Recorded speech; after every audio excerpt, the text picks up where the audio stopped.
Lo stylist è un narratore, possiamo educare un grande pubblico attraverso quello che produciamo, attraverso un artista. Con ogni artista ha un rapporto diverso. Sicuramente con Blanco il rapporto è stato un po' la chiave di volta. Quando arrivi a lavorare con un artista che ha 12.000 follower e poi lo porti ad avere 2 milioni e mezzo di follower, nasce qualcosa. Agendo nell'ombra, sei comunque arrivata a collaborare con colossi come Valentino, Armani, il gruppo Holiday Brave, Luxottica. Una domanda banale: come si fa?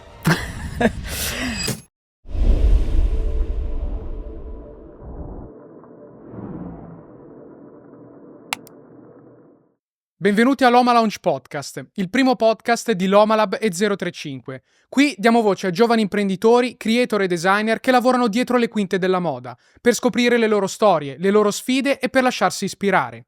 Io sono Filippo di 035. Ecco, l'ospite di oggi ve lo introduco così. Se, guardando il Festival di Sanremo, avete mai pensato, guardando un cantante, com'è vestito bene, è sicuramente merito suo. Qui con noi, Tiny Idols, Silvia.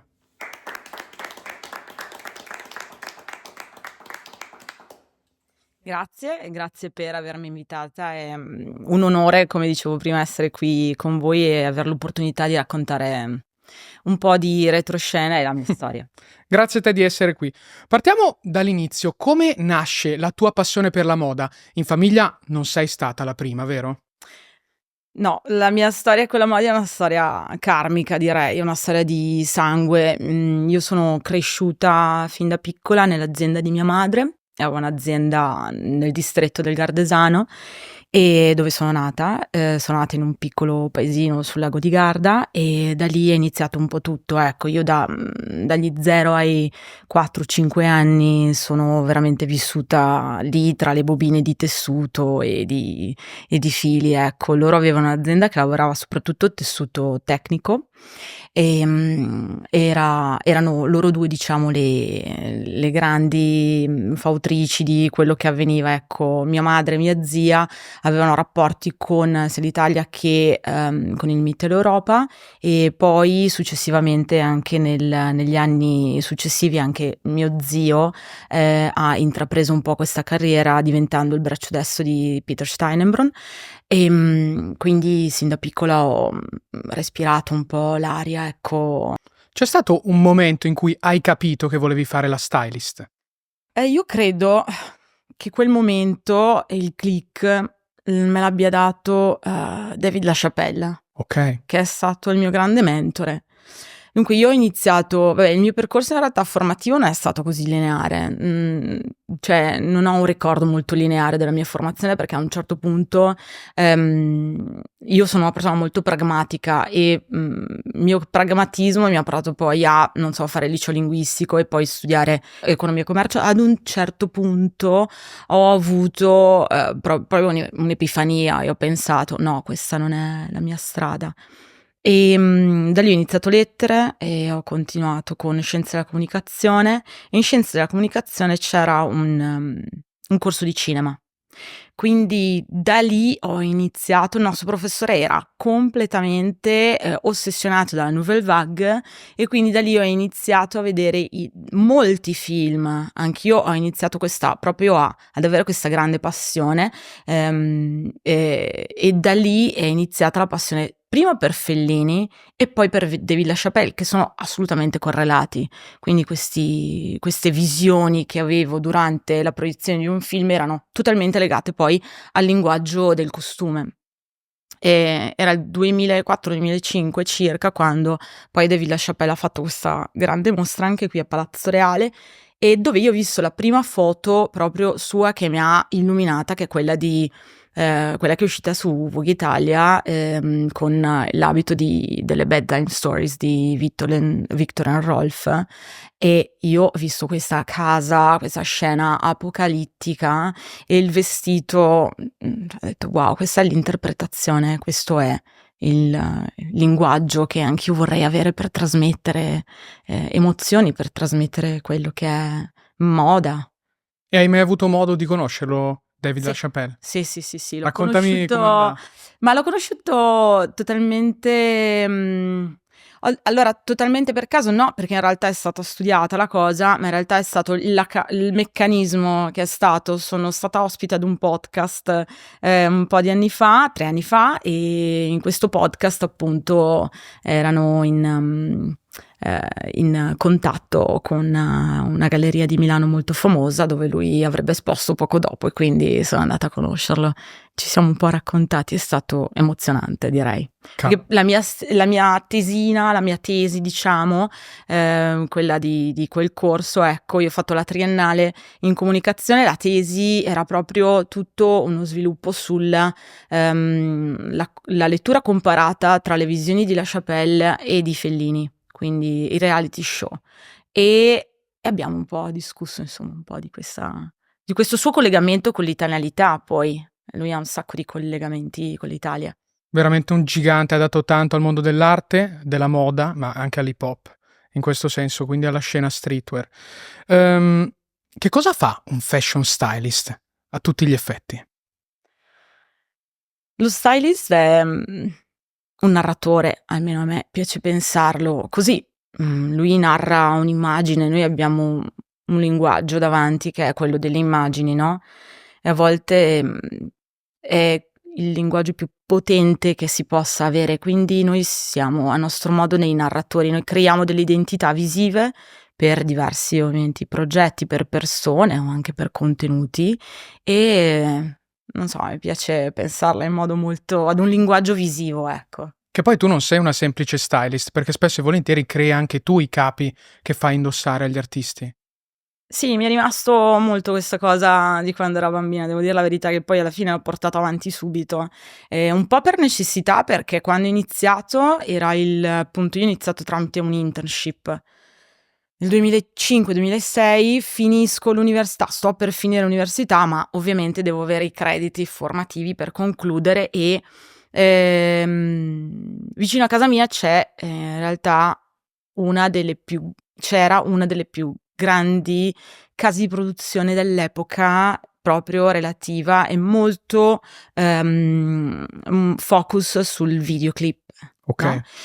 Quindi il mio core business è sempre stato la musica. Ho iniziato da lì, ho iniziato con un internship, dovevano essere tipo 280-300 ore, e io sono finita per fare le notti, insomma, lì dentro. Quindi da lì mi sono resa conto, ho detto ok, questo può essere davvero il mio mondo, e da lì è iniziato un po' tutto. C'è un discorso da dire. All'epoca non era così naturale il fatto di avere, non so, quello che adesso è un po' sdoganato, di avere lo showroom, il press office, quindi quel meccanismo era un po' anche perché comunque io sono stata inserita in un contesto di videoclip indipendenti, quindi come dire, no?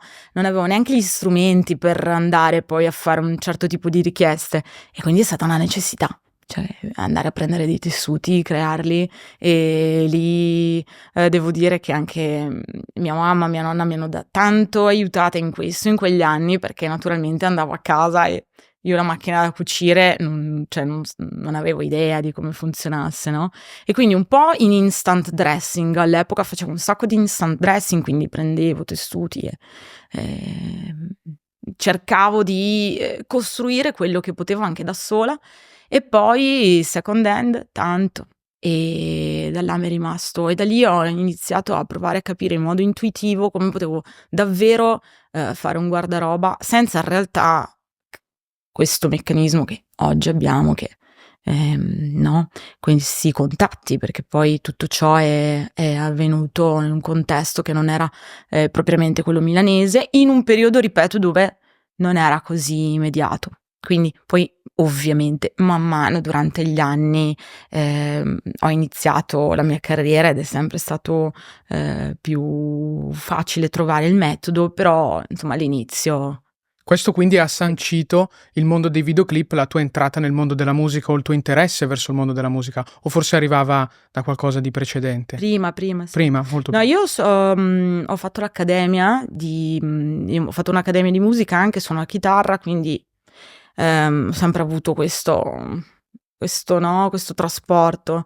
Mio papà mi ha trasmesso tanto la passione per la musica, Beatles, non so, e poi ho fatto tutti, ecco, nasce coi Beatles, che lui era un appassionato, però poi ho fatto tutti i periodi, cioè non mi ricordo di un'epoca dove io non fossi ossessionata da un fan di un genere, quindi ecco, e tutto questo poi si è verificato anche all'interno della musica intesa come lavoro, perché poi anche nel mondo dei videoclip, nella mia carriera ho fatto un po' di tutto, ecco, visto che è iniziata nel 2006 e quindi insomma.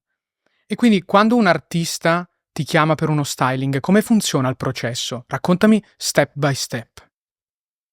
Ogni volta è, unica direi, no, perché, non c'è un metodo, che ovviamente uno affina durante gli anni, ma, allo stesso tempo ogni progetto è unico e quindi ogni progetto ha la sua, particolarità e deve essere così e deve essere cucito proprio addosso a quello che è il contesto, quello che è la persona, quello che deve trasmettere, quello che vuole. Di base il metodo prevede una grande, un briefing iniziale dove ci Certo. si racconta, dove in trasparenza, in totale autenticità proprio si raggiunge un brainstorming condiviso. Quindi questo presuppone una grande cultura dell'immagine, una grande cultura dei riferimenti e una grande cultura della musica. Questo è fondamentale perché poi le due cose, se si vuole avere a che fare con la musica, sono correlate. È una delle prime cose che,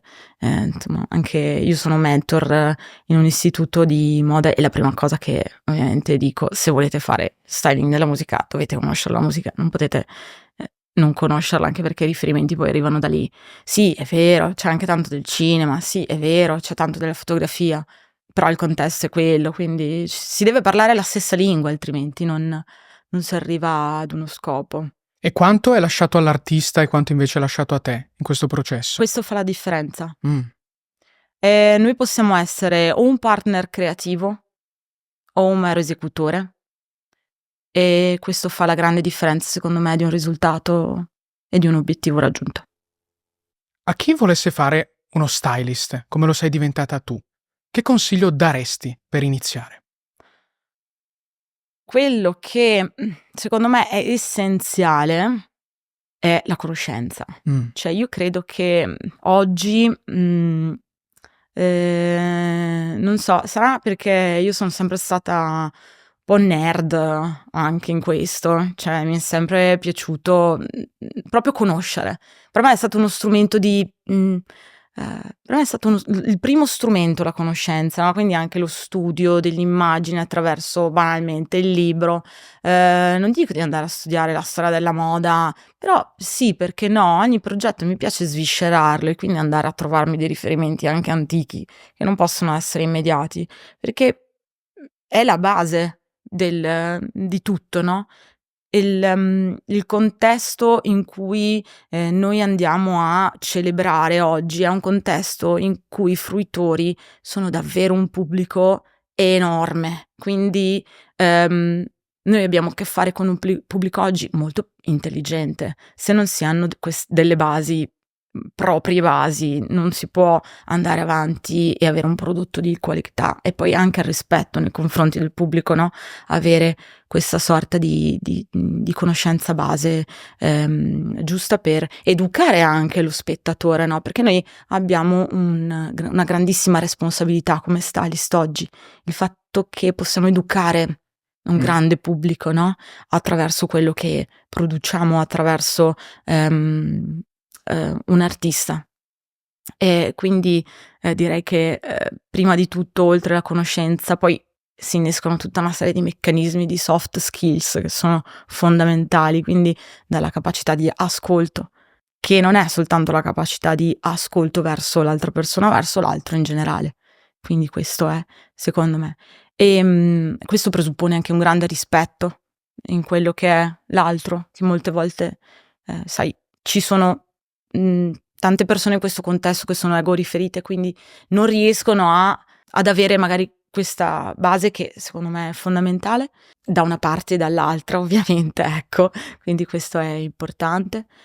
Che altro? I riferimenti, come dicevo prima, secondo me sono essenziali, quindi avere un linguaggio che permetta di trovare un'evoluzione, perché un conto è registrare, quindi non so, io vedo anche oggi che viene trattato lo styling come una registrazione di un trend, che è bello, è vero. TikTok ne è la prova, l'algoritmo si fonda su una registrazione, no, che avviene in modo quasi ossessivo, no? Ok, è tutto giusto, ma ci deve essere un'evoluzione. Il nostro lavoro è un percorso evolutivo, non è una registrazione. Quindi è quello forse che mi differenzia e ci differenzia da tutto quello che avviene nel contesto legato più all'influencer o ad altri contesti, appunto, che hanno a che fare coi social. E qual è la differenza tra fare lo styling per un artista, per una campagna pubblicitaria o per un editoriale? Ma in Diversi sostanza approcci. sì, diversi approcci totalmente. O in uno, in quello della DV, devi trasmettere un concetto in pochi secondi. Quindi un target di riferimento in un accessorio, il taglio del pantalone, il taglio della camicia, il tessuto che porta, lavorare sulla solidità del tessuto, su altri, insomma su un lavoro di fino, ecco, che ha a che fare proprio con un secondaggio, no? E nell'artista là è tutto un mondo che devi trasmettere, un messaggio che devi trasmettere. E quindi il suo cercare di interpretare e di trasmettere il suo messaggio è un lavoro, insomma, complicato. E poi ci sono tantissimi altri contesti, il mondo editoriale dove si sperimenta. Io purtroppo riesco a farlo poco perché lavoro molto, però appena posso lo faccio volentieri perché è divertente, insomma, là si possono creare dei nuovi mondi. Credi che il ruolo dello stylist sia giustamente riconosciuto dalle figure che lavorano nel settore o anche da fuori, o che viva ancora all'ombra del fashion designer? Allora, io credo che sia un gioco di relazioni importanti quello che si crea. Credo anche che sia bello stare ogni tanto nell'ombra, ti dico la verità. Ed è un lavoro che necessariamente deve essere dietro una visione, ma allo stesso tempo deve completarla. Quindi è nell'ombra, ma altrettanto importante questo renderlo pieno, cioè fare in modo che il lavoro venga trasmesso appieno è fondamentale. Anche se sono piccoli tasselli, però ci sono dei piccoli tasselli che inevitabilmente in una collezione mancano. E questi piccoli tasselli vengono messi poi dallo stylist, no? Che si tratti di un designer o di altro. È un lavoro di fino che molte volte ha prodotto grandi, ovviamente, risultati, perché era un lavoro molto anche legato ad uno styling molto bold, no? E molte volte invece è uno styling di tipo minimale, però allo stesso tempo ci deve essere, ecco. Però sì, credo che inevitabilmente, forse mi ricollego, forse è giusto in questo momento ricollegarsi al discorso che ti dicevo prima, il fatto che in realtà si crei un rapporto e quindi in questo rapporto ci sono due momenti, due motivi che esso esista. Da una parte c'è il motivo di partnership creativa, dall'altra parte c'è un motivo di esecuzione. Ecco, io credo che l'approccio con cui da una parte e dall'altra, no, si lavora sia fondamentale per poi avere un risultato o un altro. Agendo nell'ombra, sei comunque arrivata a collaborare con colossi come, ne cito solo alcuni, Valentino, Armani, il gruppo Holiday Brave, Luxottica. Una domanda banale: come si fa? Il percorso è un percorso che secondo me ha bisogno di nascere e crescere in totale rispetto appunto verso quello che sono i progetti a cui vieni. Secondo me è una questione anche di rispetto verso il progetto, no? Molte volte quello che si crea è un'evoluzione di, non so, un lavoro continuo. Quindi dal momento in cui ci si inizia a formare, al momento in cui si finisce per lavorare. Ogni momento della propria formazione deve essere vissuto con una consapevolezza di un certo tipo. Se non lo si vive così, se non lo si vive con assoluto rispetto, da quando leggi il primo libro di moda, quando vai all'ultima sfilata, e quando non gli si dà il giusto peso, diventa un percorso che soffre di una superficialità a un certo punto, che non porta al risultato, secondo me. Invece se lo si vive con un certo tipo di metodo, con un certo tipo di disciplina, con un certo tipo di costanza, con la capacità di ascolto giusta, ma anche verso se stessi, intendo, e anche con etica, perché di questo si tratta, no? Anche il lavoro. E quanto contano invece le connessioni? Quanto conta il networking? Networking conta tanto, ma nulla se non è fatto da un lavoro impeccabile. Quindi prima c'è il lavoro e deve essere di altissima qualità, e poi può essere assolutamente, voglio dire, supportato da un networking. Io Silvia ti conosco quando, o comunque conosco il tuo profilo guardando l'edizione di Sanremo del 2022 che ha visto Mahmood e Blanco come vincitori, e mi colpiscono gli outfit di Blanco, mi colpisce la scelta estetica dietro a quelli che sono stati appunto gli outfit con cui sei presentato sul palco, e vengo a conoscenza della tua figura. Voglio chiederti qual è stato l'allineamento di pianeti che ti ha portata a gestire dietro le quinte gli outfit dei cantanti di Sanremo nelle ultime 5 edizioni del festival. Sicuramente con Blanco il rapporto è stato un po' la chiave di volta, ecco. Cioè, noi abbiamo iniziato veramente quando lui aveva 12.000 follower. Io avevo appena sentito Notti in Bianco e mi hanno appunto proposto una giornata di shooting, ricordo, con Giulia Bersani, con lui. E per me era un ragazzo di Brescia che aveva spaccato con una hit in quell'estate, con un paio di mutande, e quindi, che tra l'altro mi portava a fare un lavoro molto complicato, perché poi mettergli qualsiasi cosa addosso sarebbe stato, no, Certo. una responsabilità incredibile, perché lui già funzionava così. Quindi è stato un lavoro complicato all'inizio, perché in quella prima giornata ricordo che sono andata proprio per sottrazione, quindi in base alle sottrazioni infinite poi ci siamo arrivati, e devo dire che veramente Valentino mi ha aiutata tantissimo, Pierpaolo Piccioli mi ha aiutato tantissimo in questo, e insieme siamo arrivati a quello che è stato il risultato che hanno tutti visto poi. Quindi le congiunzioni astrali sì, ci devono essere inevitabilmente.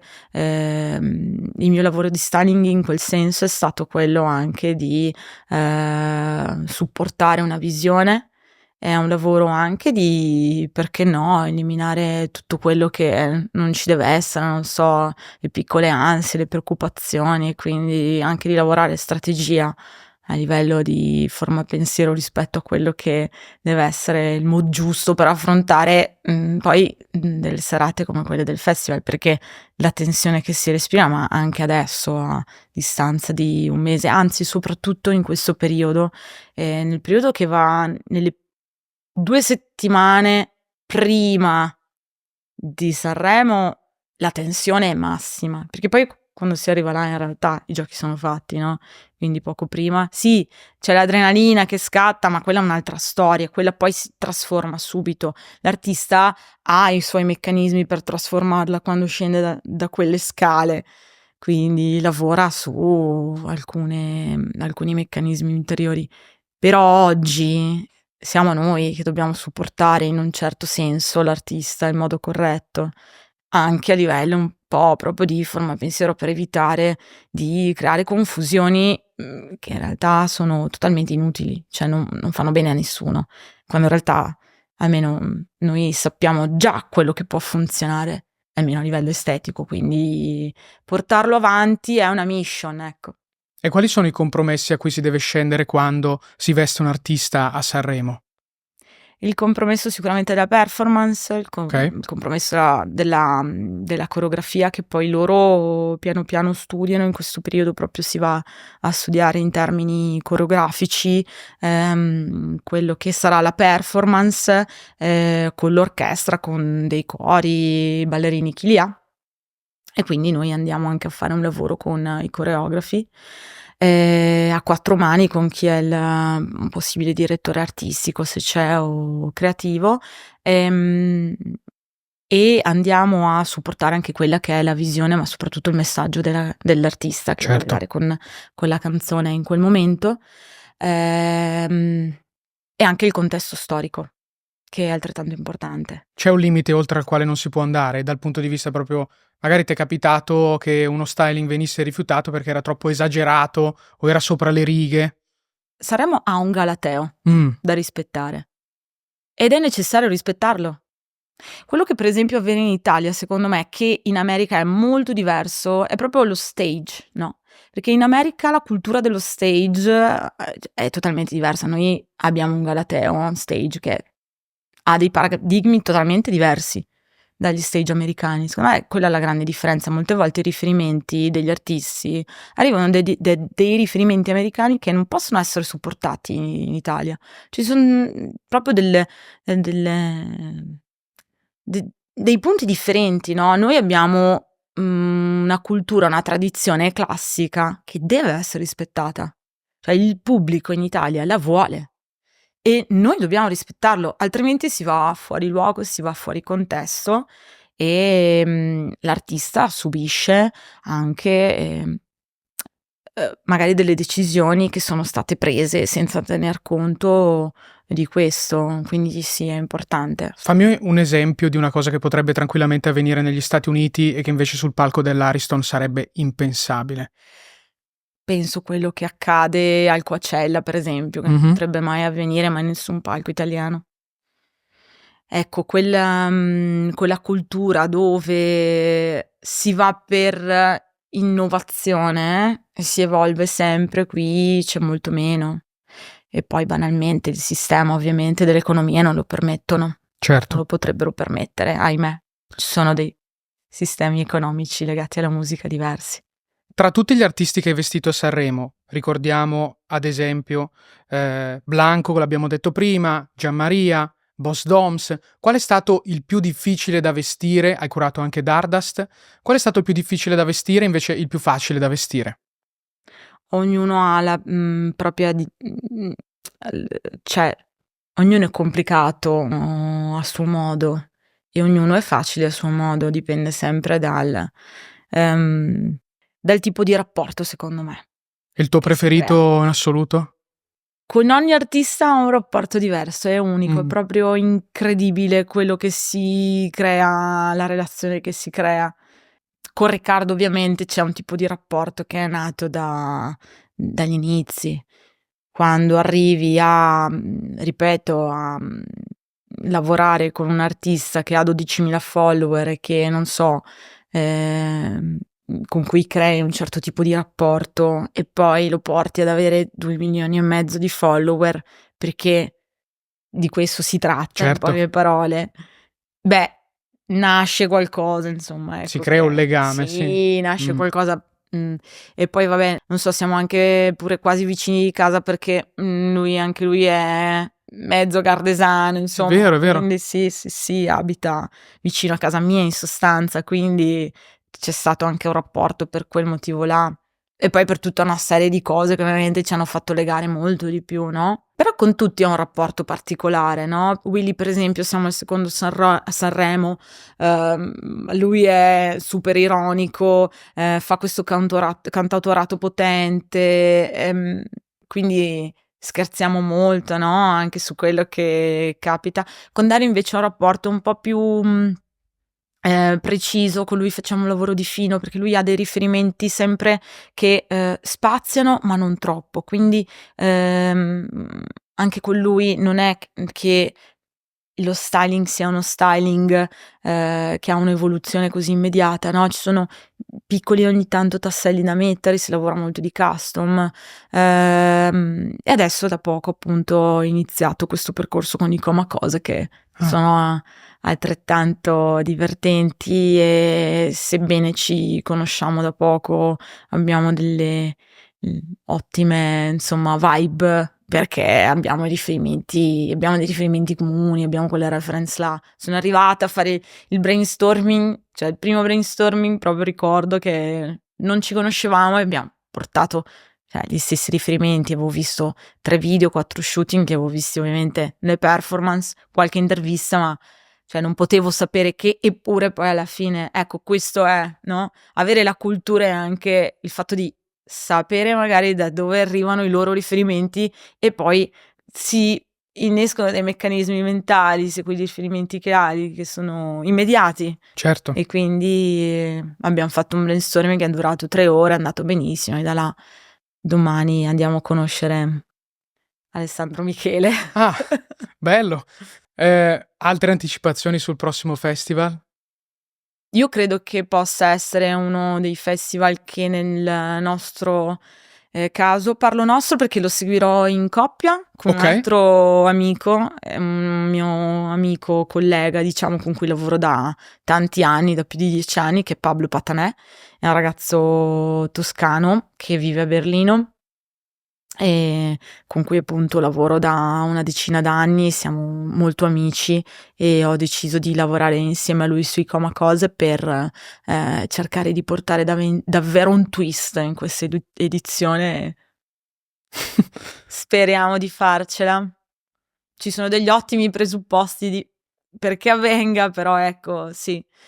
Io ti faccio i miei migliori auguri. Che poi, fra l'altro, questo lavoro di coppia non è così tanto dissimile da quanto era successo nel 2022 con Mahmood e Blanco, con Mahmood che era gestito invece da Susanna Ausoni, dico bene? Sì, esatto. E com'è stata la commistione, cioè lavorare insieme ad un altro stylist? Per avere comunque dei look coordinati, no? Sì, quello che avviene è che, diciamo, noi procediamo in modo assolutamente parallelo, e Ok. quindi nei vari fitting che si fanno ovviamente è necessario avere una condivisione di quello che avviene simultaneamente, banalmente perché poi a livello tecnico appunto ci deve essere un match colori, un certo tipo di matching durante anche la performance, e quindi abbiamo creato questo gruppo in cui condividevamo poi le foto dei fitting e tutto quello che avveniva nel vario percorso, per poi fare un fitting finale dove abbiamo deciso dove mettere che cosa insieme. In generale c'è una celebrity o un brand con cui vorresti collaborare, che vorresti vestire? Allora, grazie per questa domanda, perché spero che senta in questo momento. No. Facciamo un annuncio? Allora, io lo seguo da tempi non sospetti, o comunque sospetti perché è un grandissimo attore italiano, ed è Marinelli. Ok. Adesso ovviamente è super in hype per Il figlio del secolo, però io lo seguo da sempre, e Marinelli è veramente un artista di una caratura incredibile, un uomo di una sensibilità. Mi piacerebbe confrontarmi con lui, quindi ecco, vediamo. Non si Secondo sa me gli mai. arriva, secondo me gli arriverà. Perché no? Per quanto riguarda i tuoi obiettivi futuri, che cosa c'è davvero sulla mappa? Da qui a 5 anni, da qui a Da 10 qui a 5 anni. Allora, ultimamente mi sto confrontando molto con un mondo che mi piace tanto, devo dir la verità. È molto complicato, altrettanto complicato, ed è il mondo dello show. Quindi delle Ok. grandi cerimonie, degli show appunto legati a contesti internazionali. L'anno scorso ho lavorato con un regista, insomma, che poi è lo stesso di Dario, di Dardas, che è Marco Borino, con la presentazione di Roma per l'Expo. E siamo andati all'ambasciata di Parigi, ho coordinato un centinaio ho lavorato con Sadek Baff, ho lavorato con appunto c'era Dario, poi ho coordinato anche Lisa che lavorava con lui, e tutta una serie di meccanismi che sono proprio del mondo dello show. e questo è bello perché è una sorta di live, no? Quindi quello che accade lì è un po' la velocità del problem solving e tutte queste figure da coordinare, non so, mi danno un'adrenalina incredibile e spero di continuare a mettere un piccolo tassellino anche lì. E poi in realtà il grande progetto è quello di continuare il percorso in modo fluido, cercando sempre di creare contenuti di qualità e di trovare sempre artisti giusti con cui farlo, ecco. Uscendo dal panorama italiano, c'è una celebrità internazionale con cui vorresti collaborare, che vorresti vestire, e uno show che vorresti invece coordinare? Sì, lo show c'è, ma non lo dico perché sono in gara, quindi tengo semplicemente le dita incrociate e io ultimamente sono fuori di testa, adoro tantissimo Chaperone, la adoro, è incredibile e la utilizzo spesso proprio come riferimento perché secondo me lei è... Che cos'ha lei? Che tra l'altro è una cosa che mi ritorna un po' nelle figure che io seguo, come Doja Cat, l'altra che seguo e che mi piace proprio, è l'inaspettato. Il fatto che non sai mai come usciranno al prossimo show. Quando l'ho vista agli MTV MA, no? Cioè, là ho pensato davvero che fosse geniale. Tutto, cioè, tutto quello che fa, ma poi anche il fatto poi di presentarsi sui social in modo senza trucco, totalmente proprio, no, daily, appena svegliata, è incredibile. Questo inaspettato mi fa volare. Bellissimo. Essendo stylist, avrai sicuramente modo di lavorare con tantissimi brand emergenti. Io ti chiedo di dirmene 3 molto forti in Italia in questo momento. Wow. Primo, non per altro è che sono appena uscita dalla sua sfilata. Ok. Non so, lo considero amico perché abbiamo lavorato insieme e ci sono molto affezionata, ovviamente. Ed è Luca Magliano. Quindi faccio veramente un grandissimo in bocca al lupo per tutto quello che sarà, perché se lo merita, qualsiasi cosa. Un'altra designer che mi piace moltissimo, italiana, che in realtà è metà argentina, è Andrea Jakov, che ha questo stile molto minimal, molto vicino un po' al lavoro che ha fatto Anne Müller Minister. E poi un altro artista che in realtà mi piace tantissimo, non è italiano, ma ci tengo tanto a lui, ed è Gabriel Nucci. Anche lui l'ho conosciuto e sta facendo un lavoro incredibile, secondo me, davvero. Cosa ne pensi invece dello stato del fashion system di adesso, in Italia e fuori, chiaramente? Credo che non vorrei essere troppo, insomma, ecco, disfattista, ma credo che il sistema abbia bisogno di una bella rimescolata, ecco, credo che vada pulito un po' da tutti quelli che sono dei meccanismi antichi. Tipo? E molto legati alla produzione. Ok. Cioè, la vera rivoluzione oggi nel sistema moda è produrre meno e produrre in modo più consapevole, e non è una banalità. Cioè, dobbiamo rendercene conto. È necessaria questa trasformazione, deve avvenire per forza in modo anche veloce, perché non possiamo fare finta di niente. Al momento è necessario prenderne atto, e quindi tutti i brand che lavorano sull'upcycling, tutti i brand che lavorano sul controllo qualità, tutti i brand che lavorano sullo stock di tessuti. E io lavoro tanto con questo anche, no? Adesso sto facendo Quindi adottare questo approccio etico anche nello styling. Sì, assolutamente. Sto facendo questo lavoro come posso, laddove posso. Per esempio sto lavorando con gli Edith Marcel, che sono questo duo veneziano, con cui tra l'altro ci siamo conosciuti durante lo UAV, perché io ho avuto una formazione poi allo UAV con la mia grande mentor Maria Luisa Frisa.